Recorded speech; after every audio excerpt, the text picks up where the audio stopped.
YouTube, what's going on, YouTube? Look, it's been about a month and a half since I've actually dropped some content on the good old YouTube, and for good reason. Look, one of the things that I've been struggling with hardcore is running a business, overcoming all the challenges that come with starting up a business in the software industry or the CRM industry. And I've been trying to do that. I've been trying to hire salespeople. I've been trying to get them to get to the point where they need to so that they can be as productive as they can. Phone calls, talk time, setting appointments. I've been doing demos. I've been bringing in podcast equipment so that I can figure out a way to spend 30 minutes here and there talking about you know, technology and sales and underdogs, and I'm still trying to figure out a name. I'm still trying to record the content. I'm still trying to find the extra, you know, half hour, 45 minutes a day it takes to record some quality content and then find time at night to actually edit it and put music to it and make it, like, you know, good to watch. And so really at the end of the day, I've had to prioritize what I'm actually doing, and because I've been prioritizing what I need to be doing, which business comes first, YouTube is taking it a little bit of a back seat. But I have some good news. Well, look who it is. Morning. What's up? What's going on? The good news is that I got 2 sales guys, and I actually have a 3rd starting next week, and that's good news because it means more revenue, and it means more opportunities, and it means more growth. So with the prioritization of time, we've been able to grow our business. We had our first $1,000 brand new recurring revenue day about a week ago, which is, I mean, it's nowhere where we want to be, but I'm going to tell you, as a startup, $1,000 of new recurring revenue in a day is not a big deal, and certainly not where we want to be. But I'm awfully grateful for it because as a startup, starting from zero, man, that's a pretty good accomplishment, I would say. So we're on a roll, things are working out, and due to the prioritization of my time and what I've been doing, we've been able to successfully continue to grow the business. But I've also realized that YouTube helps grow the business. So I'm just gonna have to double down and work a little bit harder and find the extra time to edit these videos and get them out to you guys so that you can get quality information, quality content, and it gives me an opportunity to talk a little bit about what we're actually building. But first, let's go talk to some of these sales guys real quick. What? Why'd you give up? I didn't give up. Why'd you give up, dude? I didn't give up. I booked the appointment. What are you talking about, bro? That wasn't even a booking. How?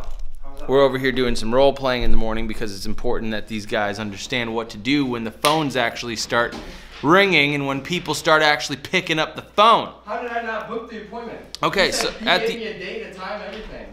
Yeah, but where are you gonna send a calendar invite? Okay, I mean, you should probably go for an email address. Well, I know I can go for an Where are you gonna send him a selfie video? To his telephone. I know.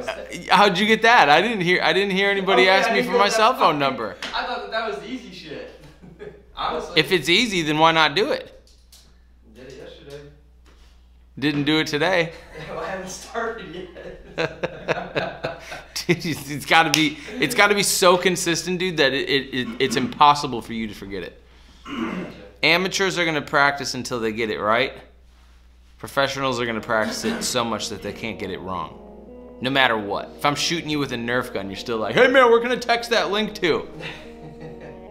And you get it. Great question, glad you asked. Yes, exactly. So every morning what we've been doing is role playing, making sure that the guys are ready to jump on the phones when the phones start ringing and we start calling out to people. They need to be on point. So it's one of the things that we do. I'm currently waiting for my coffee to be made because honestly I just didn't sleep that well last night. A little tossing and turning. With that all being said though, I have some pretty exciting details, some news to share, and some really good information to pass along. So stay tuned, but first, coffee.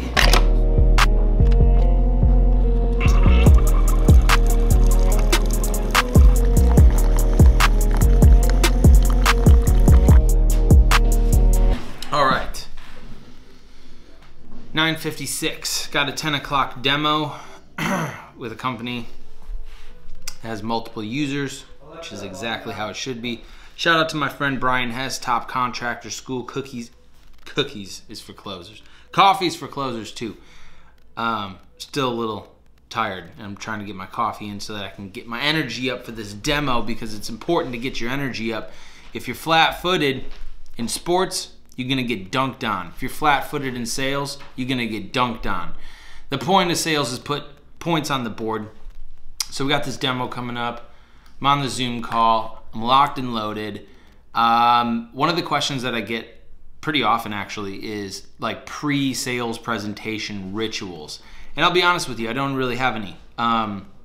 There's one ritual that I have if it's like a huge demo and like I find myself getting like nervous or anxiety because, you know, I'm talking to somebody that's like on a whole different level than me in life, is I'll grab my notepad and I'll actually start putting myself in a state that isn't me. And what I mean by that is I'm 32, I don't have $1 million trillion in the bank. I don't have a Fortune 500 company right now that I'm standing on top of. I'm still on my come up. And so one of the things that I like to do if I'm talking to somebody that's like leagues and leagues ahead of me is I will start putting myself into a state where I can communicate with them better. Meaning, I'll take my notebook and I'll write down that, you know, I'm 55 years old and that I have 500 million bucks in the bank and I have a 12,000 square foot house and a 12-car garage, and, you know, that I have all of this success that I've accumulated so that I can start putting myself into a state to communicate more effectively with somebody that's way ahead of me, if that makes any sense at all. But I don't think that this phone call is one of them. So I'm just gonna log on, I'm gonna crush this thing, and I'll get back with you guys as soon as I'm done. Coffee is for closers after all. We're gonna close this one.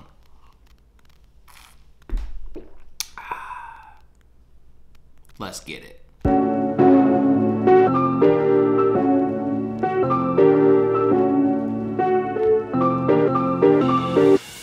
Just finished that demo, and the very first thing he said on the phone was that he was gonna wait 6 months to redo his ERP, his internal sales software, before he signs up with any type of CRM. So that's totally fine. Longer sales cycles happen. You can't always just force people to do business with you today, and regardless of how much value you show, you sometimes aren't gonna get the deal that day, that month, sometimes even that year. But this guy's about 6 months out. So what I'm gonna do now is, that's created a new problem for me. So now I have to sit down for the next however long, and I'm gonna literally create a drip campaign of emails so that when I am on the phone with somebody that is going to be upfront with me and tell me that they're 3 months or 6 months or 12 months away from actually doing business with me or anybody else, that gives me the opportunity to make sure that I use the next 6 months, 12 months, whatever, to establish an unbreakable relationship with this client, so that the instant that they are ready to do business with a CRM company, they're not thinking about anybody else other than this guy. And so what that does is it requires work, and it requires diligence, and it requires work to build out the type of relationship that you want with somebody. So I have to spend time now building out this drip campaign. I have to put that together. It's gonna be really boring. I'm not gonna document it. I'm not gonna record it. It's work that needs to be done. So I'm gonna sit here at my computer. I'm probably gonna forego Taco Tuesday. Maybe not. I'm probably gonna get tacos. Tacos just put me in a good mood. Anyway, that's what I'm doing. This is the type of stuff that you need to implement in your business, or else you're just not going to get done what you need to get done with the clients that you need to get stuff done with. So if there's any piece of information that I can give you right now that's valuable, it would be this, is that you have to organize and structure your business around your customers, not around yourself. Because if you don't, your customers are gonna get lost, and you're only gonna be thinking about yourself and the deals that are most important to you, when all of the deals should be important to you. So put in the work, make the drip campaigns, shoot out the text messages, get them on some type of follow-up or task schedule, which is all stuff that we do. So it's pretty easy to do. I just have to set it up. I'll say this, I actually have attached this $400 Rode microphone to sales domination system, and I'm gonna make phone calls using this because my call quality is gonna be banging. Here is Dawn. Dawn, you're up. See what happens.